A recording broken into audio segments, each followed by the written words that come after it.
Good afternoon, everyone. Welcome to the Mental Health Awareness Initiative. And today we have a lovely guest from Mumbai. She's a counselor and psychotherapist and believes in holistic wellness. Ms Niyati Khimani is our next guest. Welcome to the show, Ms Niyati. Thank you so much, Ms Hina. That was a wonderful introduction. Good afternoon, everyone. I am Niyati Khimani, a counseling psychologist and a wellness professional. Currently, I'm associated with a mental health organization known as Out Loud. So we are a team of psychologists which provide mental health care and support to all age groups. We are also associated with multiple organizations. We believe in serving people in whichever ways we can. And our founder is extremely passionate and believes in collaboration. So giving a call out to all organizations who are looking for mental health service, come join us and make a healthier and happier lifestyle. I would like to extend my gratitude to Ms. Hina for inviting me to share my perspective and my inputs on such an esteemed platform. That is so kind of you, and it is a wonderful work that you and your other teammates are doing regarding mental health and its awareness part, because this is the need of the hour. Yeah, moving ahead, what is your perspective? And as we are seeing this pandemic since last year regarding mental health and its awareness? I think that's a wonderful question because right now mental health crisis is on rise and it's all-time high. Considering the global pandemic, which no one was prepared for the last year, as it was very uncertain and unexpected, we did see a rise in a lot of mental health cases. And the good part about it is that people started realizing that our mind is equally the part of our body. So we need to take enough care and enough attention for our emotional and mental well-being as well. So I'm really glad to see people coming out in open and talking about stuff that's bothering them, sharing their inhibitions and their reservations at bay. They're coming out and talking about it openly. So gradually, but certainly things are changing. Of course, we do have a long way to go, but slow progress is still a progress. Absolutely right. There has to be a starting point. At least people are accepting each other's views and understanding, no, this is also important, as you have rightly said. The physical aspect, mental Yes. aspect also is very important. Have you come across any specific cases? Yes, we did have a couple of cases on similar lines of concern, basically having stress, anxiety, loneliness, and a lot of uncertainty because of what's going to happen. And, everyone is surrounded by that kind of stress and pressure. So how to cope with such kind of things, that's something that's bothering people a lot, especially how to take care of our mental and emotional well-being in this lockdown is something that people want answers for. Very true. And people would love to listen what you have to share regarding it. Sure, it would be my pleasure. So for today, my topic is going to be self-love. Before really starting with the topic, I would want to give a quick understanding of what has been happening the last year, and of course the history is still continuing this year as well, that we have been challenged, physically, mentally, emotionally, financially, existentially, from all zones in our life. We've been challenged. We have been literally pressurized to get up in the morning with a smile on our face, the pressure to resume normal duties at our jobs with our families, pressure to remain optimistic, even though our normal hobbies have taken a toll on us. And being in this mental health field, I, along with my team, get routinely asked a lot of questions on, how can we deal with such kind of unending stress and uncertainty, anger, anxiety. And my answer remains the same to all of them is, cultivate self-love. So self-love is basically like an antidote for so many stressful situations and seasons in our life. So if you ask me, Hina, in simple words, what self-love is, It's basically like acknowledging, accepting, and appreciating ourselves in all our phases. All the three phases: the good, the bad, the ugly. Like when we are in good phase, it's obviously very natural to be happy and accept ourselves the way we are. But especially during challenging times, as we are all currently dealing with right now, it's very important to be aware of how to cultivate that habit of self-love. Very true, because there's so much happening simultaneously. To focus Absolutely. on this is difficult, if not impossible. Yes, absolutely. And as I keep on saying it to people that, it is a practice, it is a process. It's not a one-time destination. It's not like you love yourself one day, the next day you feel like I am rejecting myself, or the next day you start hating yourself. It's a practice which can be developed with consistency and intention. Just like I how you love. brush your teeth daily, Mhm. in a very similar way, it's like a habit. So, in order to form a habit, one has to be very, very consistent and intentional about it. The intentions are the most important thing for this. Yes, absolutely. Without an intention, it is like doing it because you have to do it. It's like you are being forced to do something. It's not your willingness, like your willingness or your choice is not there in it. But if you have a strong intention, after all, you are the only person whom you have to live with the entire life. It's just that we are a constant in our life, and this self love is going to help us rise up during these challenging times. Hina, I Okay. see many people, I think all of us, not just other people, but including you and me, we have been trained in a certain way, like we constantly look outside for appreciation, acknowledgement, constant validation, and just acceptance of who we are. We just want that one person who would accept us completely. So all this while we end up exhausting ourselves and looking out for other people without realizing that the only person we need to look for is the person in front of the mirror every single day,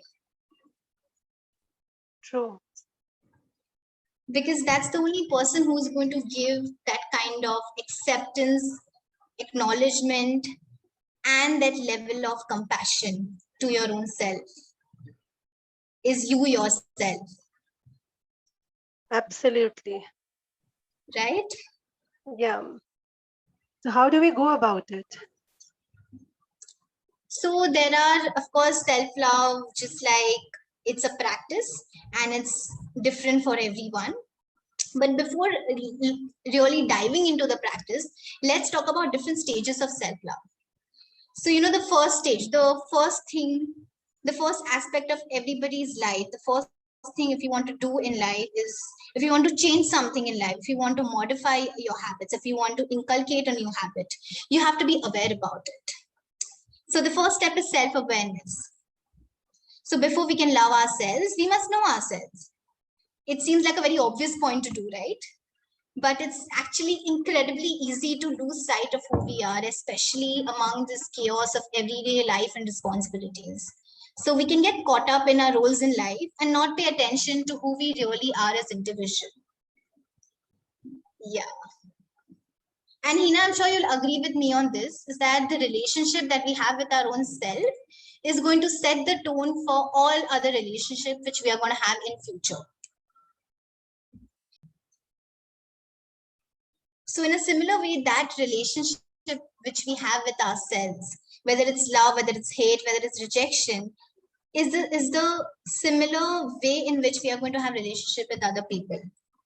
Hence, it's very important to be aware of who you are. What are your goals in life? What are your triggers? What drives you? What motivates you? What really excites you in life?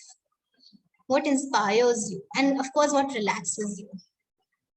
So it looks like a lot of information, but these are the basic aspects of self-awareness. I'm sure the listeners can, pause and rewind and listen again and note Sure, it down for themselves.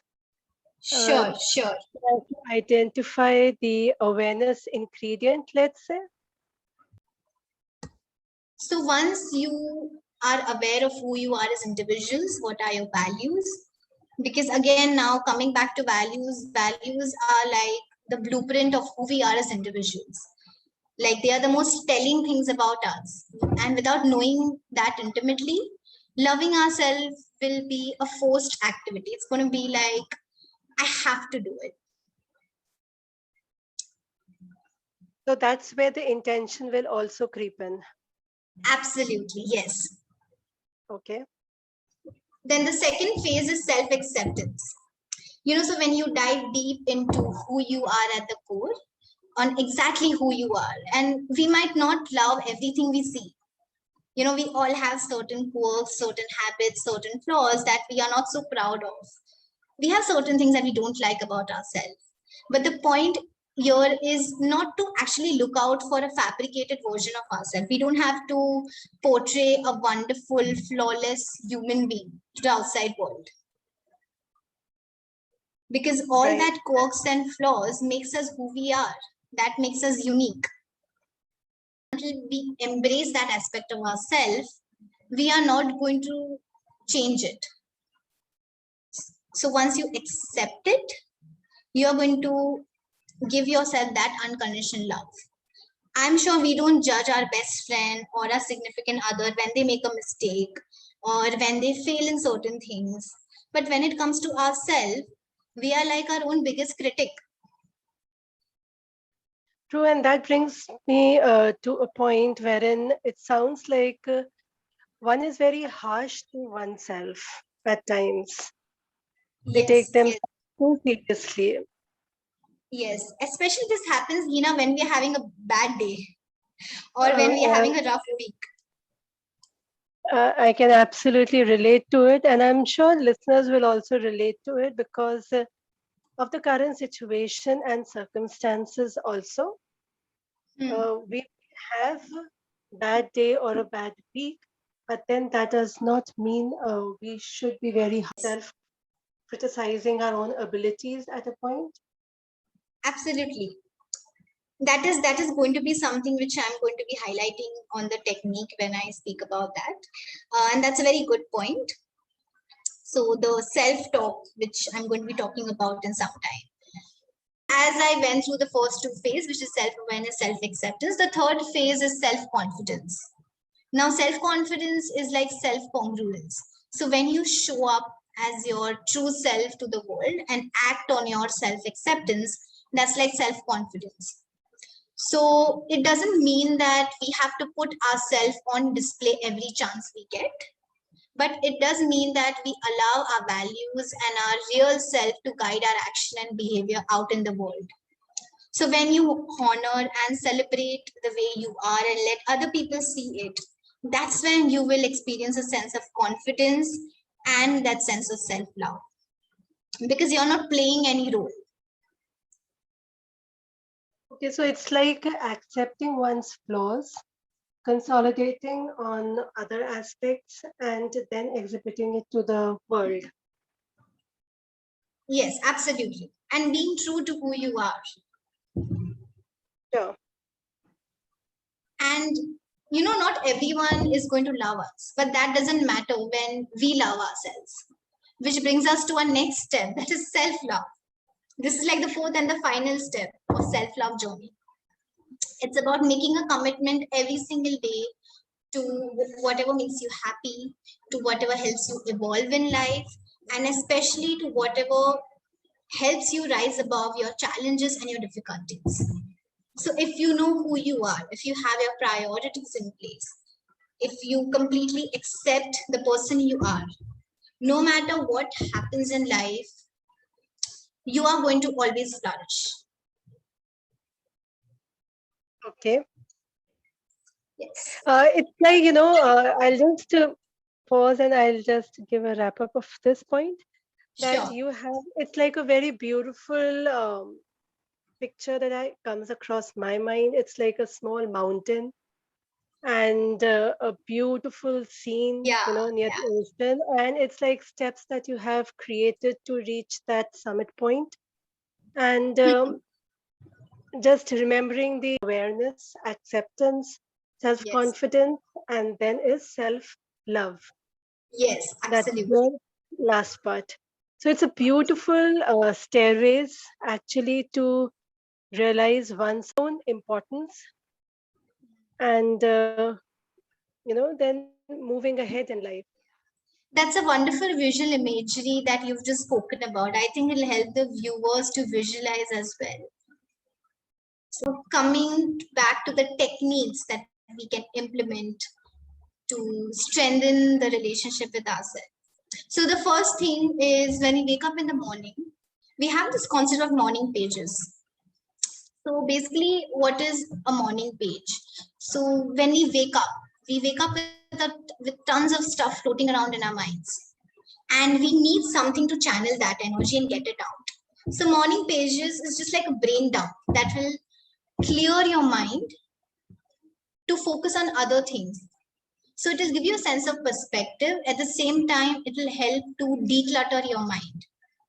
So the first thing in the morning, what you are doing is bringing the stuff that's bothering you out of your system. So whether it's Okay. the small distracting thoughts that takes your attention or more challenging issues that can at times hijack our thoughts. So it's about dumping all this stuff and making way for more energetic and constructive thinking. So how do they do it?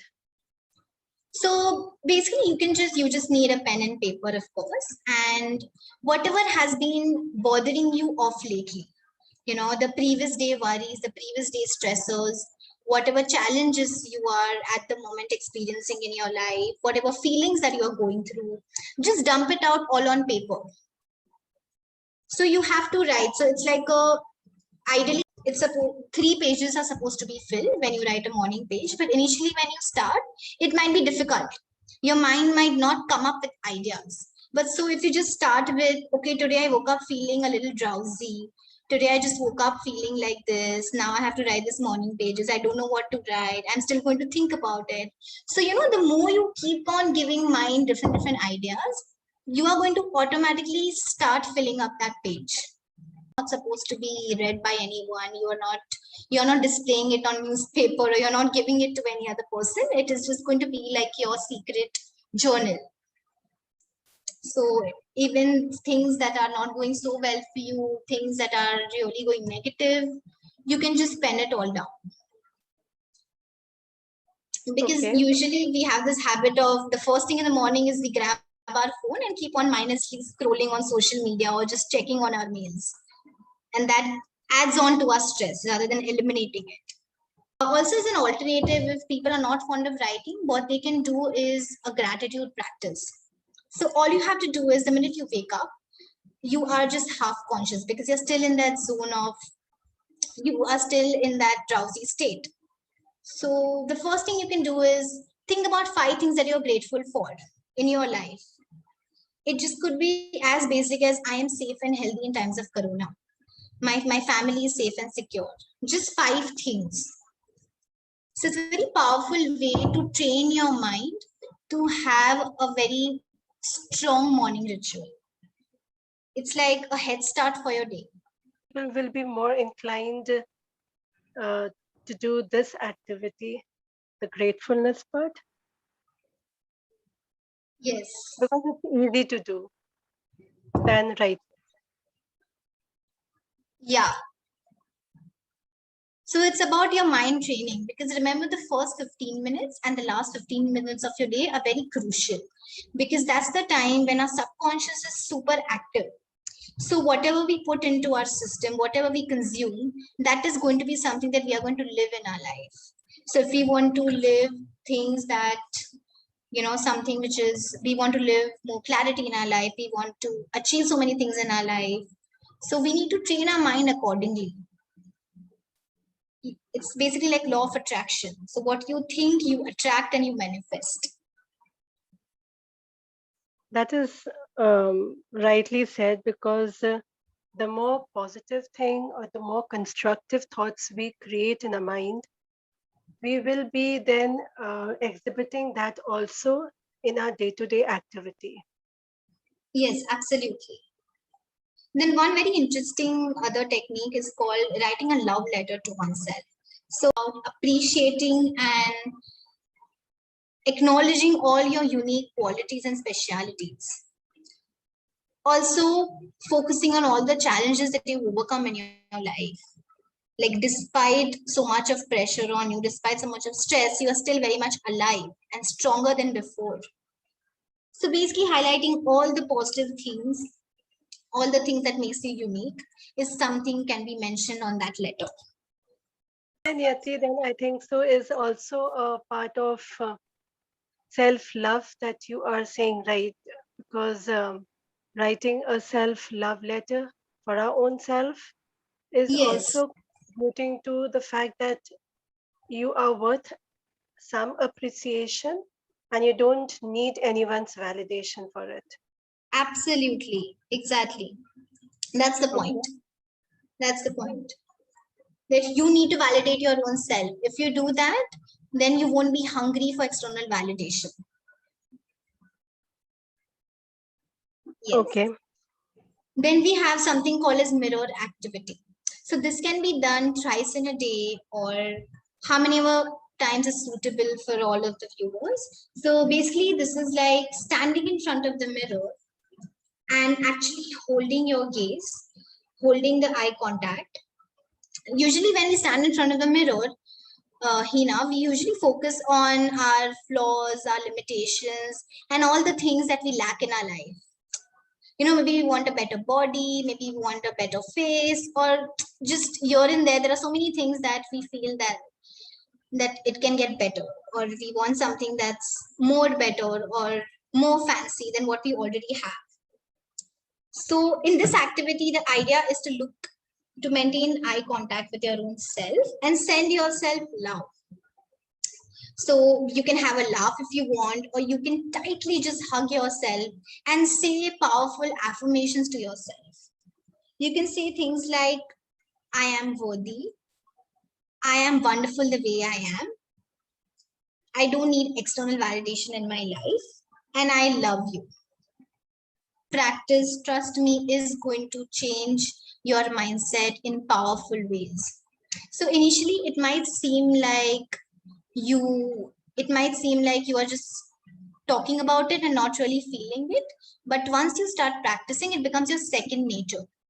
Gradually, you will start believing it because it's coming from your inner self. That's powerful. Yes. And also, Yes. when we engage in all these practices, one very important thing I I actually came across this once when I was reading something is that when we are coming back to this technique, which is called being mindful of your self talk. You know, the way you talk to yourself, it's like having a conversation with the universe. So if you say, I am a failure, I just always keep on making mistake, I am not good enough, I always attract toxic partners, I'm just not worthy of love and attention or affection, that's what is going to manifest in your reality. So the language which we use to talk to ourselves, especially when we are having a rough day, if we just say to ourselves that, okay, I'm having a rough day, but that does not mean I am a bad person. It's okay, I'm procrastinating, but that does not make me a bad human. I still have so many other parts to me. I am still a kind person. I'm still a compassionate person. So in validating or in recognizing or having positive affirmations, when we are looking and having an eye contact in the mirror, then it is like, okay, you are you and no one can be like you.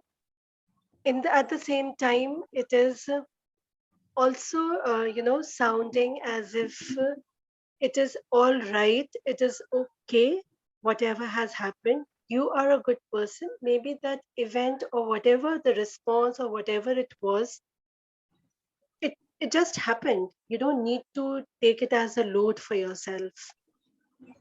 Absolutely. And also when we switch our mindset, it's a narrative, right? So when we switch our narrative from you have to do it, so have to looks like a compulsion. So when you switch from have to get to, when you say you get to wake up in the morning and do this activity for yourself, you get to wake up in the morning and do be grateful for all that you have, that means you're coming from a place of gratitude, you're coming from a place of abundance. You know, you're already blessed that you get to do it versus have to feels like compulsion. Very true. And with that note, I would like to ask you, have you experienced any have to moments in the last year wherein it was very challenging for you? Absolutely. I think also before being a mental health professional, I am a human. So absolutely, I'm not immune to problems and challenges in life. We even have our own difficult phases in our life. Yes, I have experienced something which is very, very personal and very, very unexpected at the same time. So I had just I had a I had a really upsetting and a very challenging experience when three people in my family passed away. And this just happened like last year. And of course, it was a huge blow for me, for my family, and for me as well. And at that moment, I realized a lot of things for my own self. And when I started cultivating self love for myself, I realized that, that is the only thing that is going to keep me sane, and the only thing that is going to keep me grounded and centered. I'm sorry for your loss. And it must have been really painful, and it's not easy to, get through those moments. It is very, Absolutely. very difficult. And Absolutely. so hugs to you. Thank you so And very much. The one thing thank you which for I would like sharing. to suggest my viewers is, especially when they go through such challenging times, such difficult times, just don't lose hope. We might feel that this pain is endless, the challenge is endless, like the phase we are in, the dark phase is endless. But remember, if you believe in your own self, you have hope. And if you just allow yourself to be, accept whatever it is, that's when it's going to help you survive and thrive in life.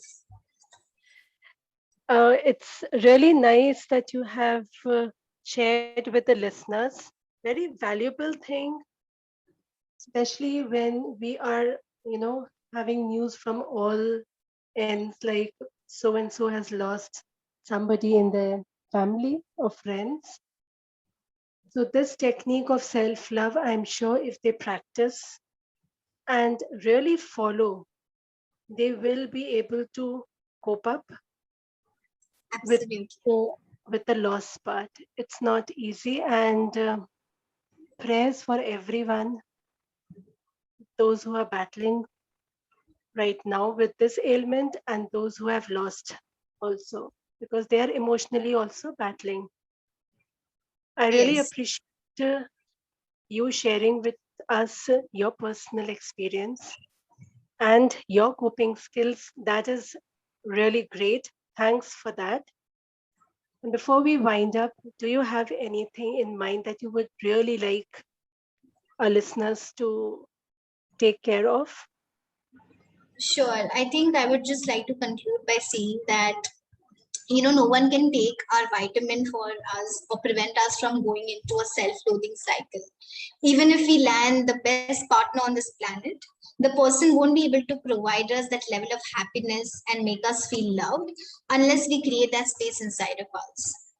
So self-love is basically an inside job, and all you viewers are, remember, y'all are amazing, y'all are worthy, and y'all are powerful. And self love is a practice. So even if you hate yourself today, you can always love yourself tomorrow. It's not going to leave your back, it is going to embrace you with open arms. That's about it from my end. Much love and much more power to all you viewers. Please take care in these tough times, and remember to equally take care of your mental and emotional well being.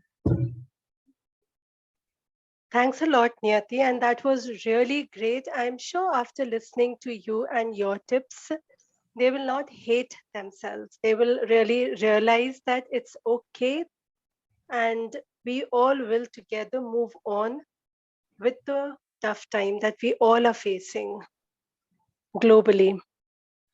Thanks a Yes, lot once again for your valuable time. thank you very Um, much for inviting me. I'm really blessed and grateful to be a part of this. Thank you very much. with that, we end this episode. Hope to see you tomorrow with another guest with their perspective as to what they feel mental health is all about. Thanks a lot. Take care. Be safe. Bye.